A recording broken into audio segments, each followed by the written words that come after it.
My clicker. Hello, what fun. I think it's fair to say that really the only reason I'm here tonight is because I have an interesting job. It's a job that I feel is quite a privilege to hold. One of the reasons it is so interesting is basically because everybody has a view about it. And they have a view which they can hold quite strongly and with particular moral overtones.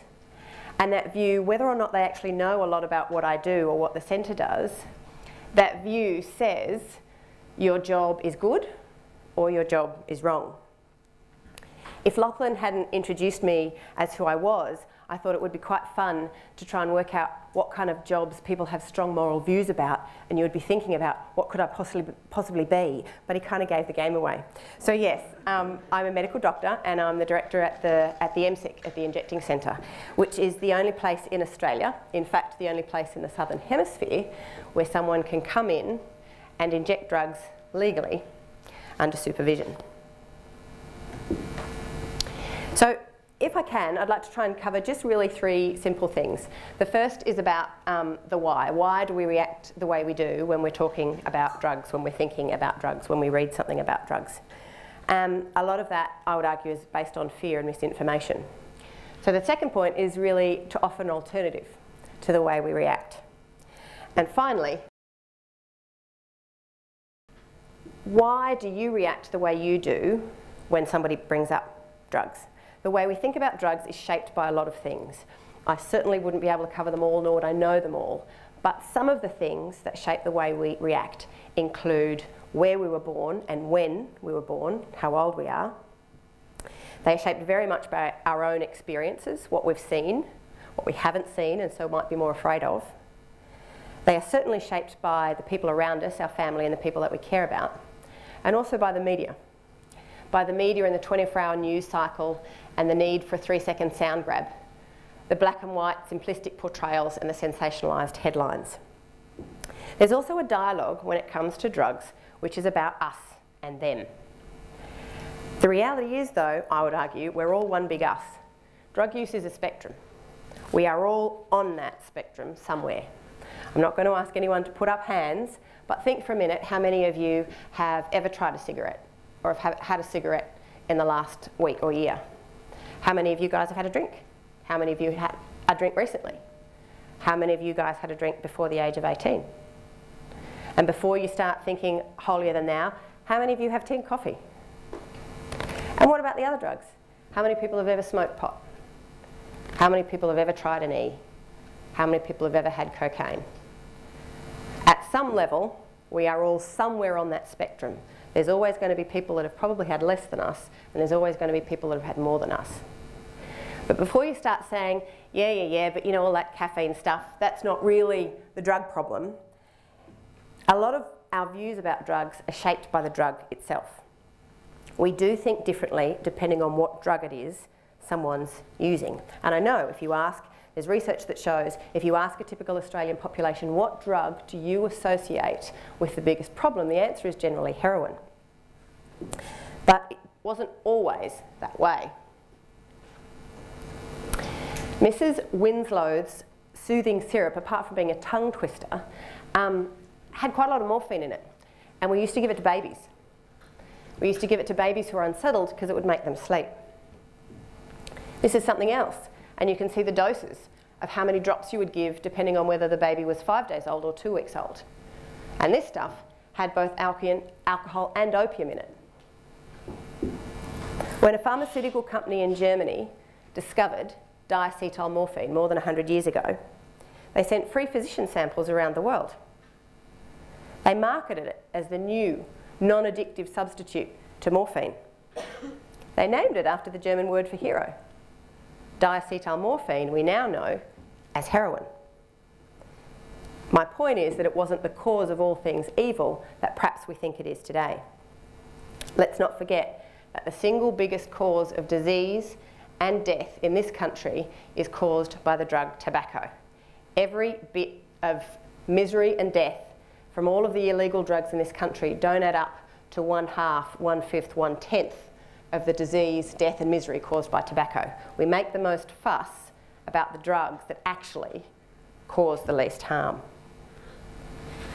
So the general topic tonight is about changing perspectives, and I hope, if I can, to give you a bit of a brief overview of how my perspectives have changed from the time that I've worked in King's Cross and worked with people who use drugs. This is a photo from the very front page of the Sun Herald, which appeared about 14 years ago. It's a young kid in a cap. It was taken in the streets of Redfern, not far from here. He is injecting a drug and he seems to be getting help from someone. And the caption talks about the fact that he got given a needle. And the headline reads, "We give kids heroin injecting kits instead of help." Now, we've talked about some of the responses, some of the things that are going to influence your response to that picture. But I want to ask you this. If you knew that young boy in the cap, if he was someone that was important to you, if he was your neighbour or your friend, or if he was your brother, what would you want to do? What would you think should happen? And I want to ask you specifically, do you think he should have been given a needle? When I first started working in King's Cross, I think it's fair to say I was pretty naive. I grew up in Canberra, and I know there are drugs in Canberra, but I was pretty naive. And I want to tell you a story about a woman I met pretty early on in my career in King's Cross, who profoundly changed me and the way I think about things. I don't have a photo of her for obvious reasons, but I'll try and paint you a bit of a word picture if I can. And I'll call her Abby. When I first met Abby, she was probably in her late 20s. She was extremely thin, gaunt. She had pulled out a lot of her hair and she just had little sad tufts. She had scabs on most of her face where she'd picked away at what she thought were animals underneath her skin. She told me that she began injecting drugs at the age of 11. And I could tell you in great detail the circumstances that led to that. But think for a minute what needs to be going on in the life of an 11-year-old girl that she's got a needle in her arm. It was a family member in Abby's case who had introduced her to drugs. It was a parent who put the first needle in her arm. She had experienced childhood sexual abuse and ongoing violent abuse throughout her life. This was her lived experience of the world. She told me in her words, "My mother was a junkie whore." And she looked at me without any sense of melodramatics and she said, "I get it, I don't know why you don't. My mum was a junkie whore. She lived and died on the streets of King's Cross. That's what I am. Don't bother." And she looked at me and she said, "Don't bother, I'd be better off dead." And I can see her to this day sitting there in that room. I probably wasn't much older than she was, and I looked at the enormity of her lived experience in her life. I could not contemplate anything that she would have been through.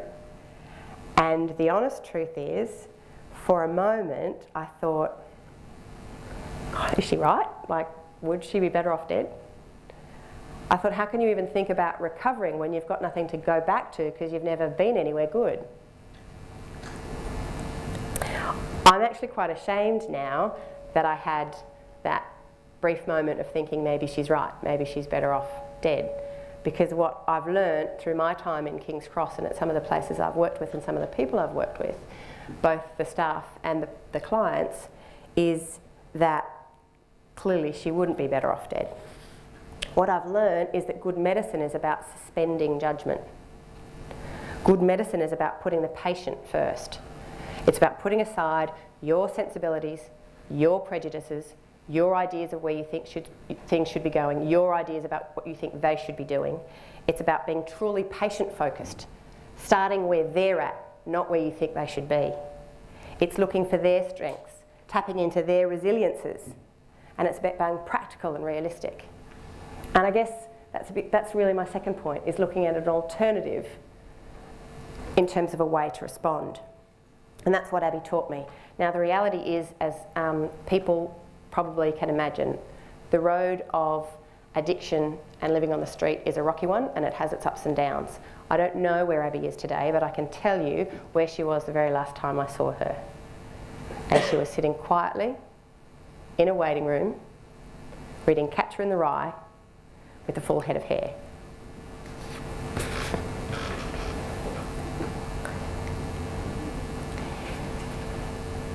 If you had someone that was close to you and you just discovered they were injecting drugs, as a parent, if I had just discovered for the first time that my son or my daughter was injecting drugs, I imagine that's what your worldview looks like at that moment. What is it that we would all be so incredibly terrified of? What is it that would haunt us at night? What is it that would make us lie awake, quivering and being afraid of? We're scared they'd die. We're scared they'd die of overdose.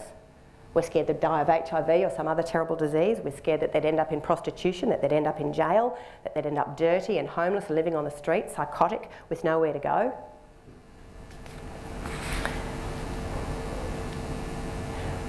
If you look up what opiate drugs cause in a pharmacological book, you'll find that they cause pinpoint pupils, so people have tiny little pupils. They suppress your cough, and I had a cough here tonight and I'm thinking, oh, I need some of that early syrup that they used to give 5 drops of so I didn't have a cough. They make you constipated. They make you sleepy, and if you have too much of them, they suppress your drive to breathe, and that's why people die of overdose. Nothing really more fancy than that. You just have to breathe for them and they'll stay alive. They reduce your perception of pain and your emotional response to pain. It's not a surprise that these drugs are called analgesics. They deal both with physical and emotional pain. It's not a surprise to me that this is the type of drug that Abby would choose to use. But I don't actually see on that slide anywhere that says opiate drugs cause HIV. Opiate drugs don't cause hepatitis. They don't cause prostitution or crime per se. It's what people need to do to get the drugs that leads to those things. And in terms of mental illness, I can tell you the mental illness precedes the drug use in 9 out of 10 cases. It's the mental illness that's causing the drug use because they're self-medicating what they're feeling. It's the associated shame and stigma, together with all of these things, that leads to the family breakdown and someone living on the streets, dirty and hungry with nowhere to go. I get that we want that person that we love and care about so much to give up drugs, but more than anything, we want them to stay alive. Getting them off drugs and abstinence, while a valid goal, cannot and must not be our only goal, our exclusive goal to the exclusion of other things. Because otherwise someone like Abby doesn't stand a chance. You would have ignored her when she said, I'm not giving up the fucking drugs. And because she wasn't ready or able, maybe she wouldn't have come back. But if you dealt with her with dignity and compassion and respect, she did come back.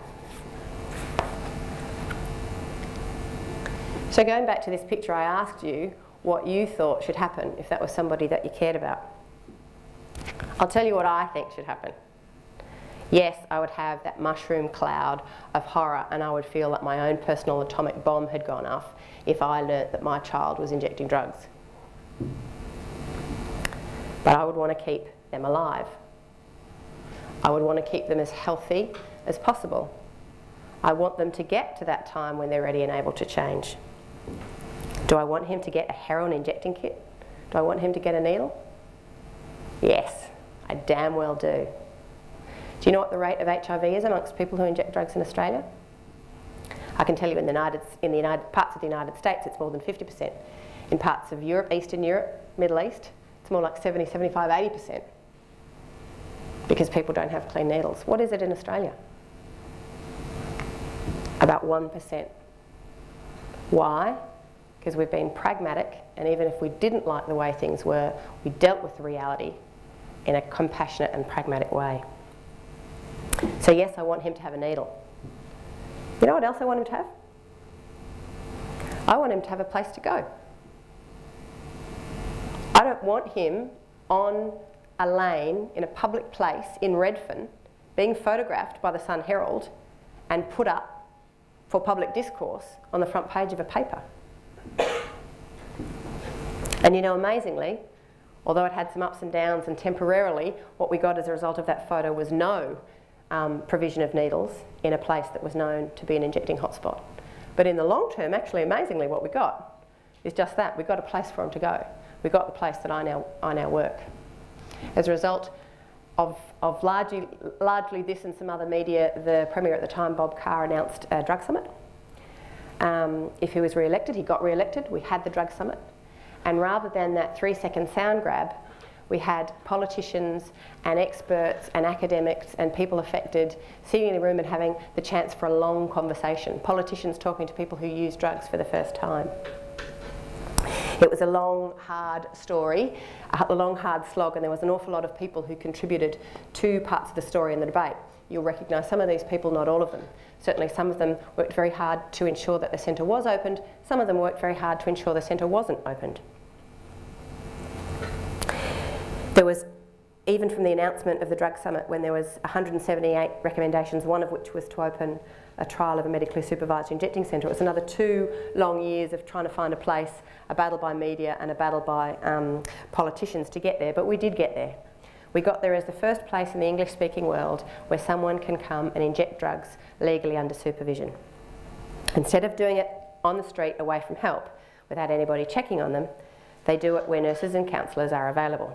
And the response of staff is based not on fear or misinformation, but guided by compassion and pragmatism.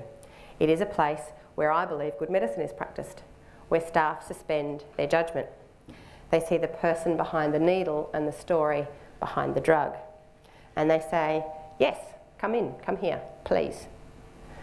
Come so that we can bear witness to you, if you like. We can send a message that says, we believe your life is worth living, because if something goes wrong, we're there to help. We've certainly had our fair share of media sensational headlines over the 12 or so years that we've been open. And these show, I guess, 2 ends of the spectrum, from $4 million to keep the junkies happy to, if it saves lives, it's worth a shot.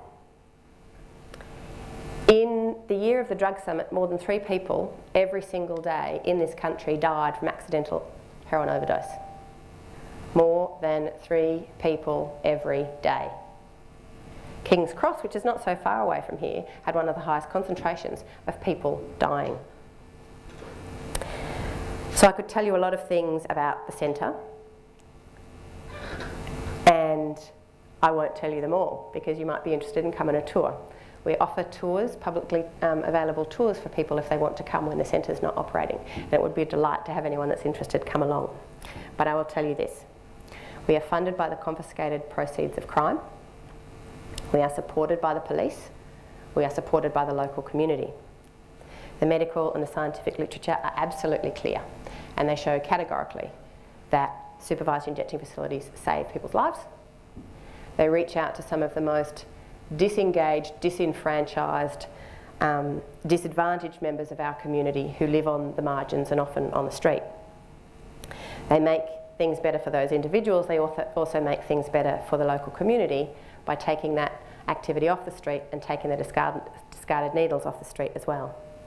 There's more than 90 centres that operate all around the world, and there has never been anyone die of drug overdose in our centre, nor in any of the injecting centres anywhere in the world.